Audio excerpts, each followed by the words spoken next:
Sayop ba ang magpakiluoy para lang di siya mubulag nimo? Niabot na ba ka sa punto nga nagpakiluoy ka sa taong mahal nimo para lang di ka biyaan?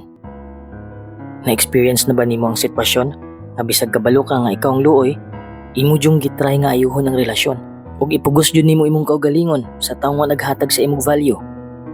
Abi nimo, ang tinuod nga gugma dili ginapangayo, dili ginapugos, kusa ning gihatag ug gipabati. Di na kinahanglan nga manglimos kag oras ug atensyon, kay kung tinuod kang importante sa iya, ipabati niya sa imo ang angay ipabati. Kung gusto siyang magpabilin jud na. Kung gusto na niyang mubulag jud na. Kay kung tinuod jud ka niyang gimahal, di ka moabot sa punto nga gibaba na nimo imong kaugalingon para lang magpabilin siya sa kinabuhi nimo. Mas nindot kung tagaan nimo siya kagawasan kaysa imong kuptan ang usa ka tawo nga gusto na kaayong mubulag nimo. Mas masakitan kag ayo.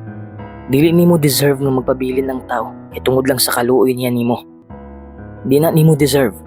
Di na tinuod nga gugma kung inaana man gani. Matod pa sa kanta, sometimes love just ain't enough.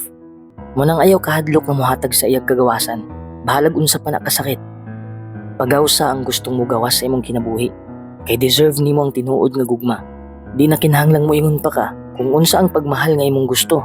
Kay siya mismo siyang kaugalingon, kabalo na kung unsaon ka pagtrato ug mahalon og sakto.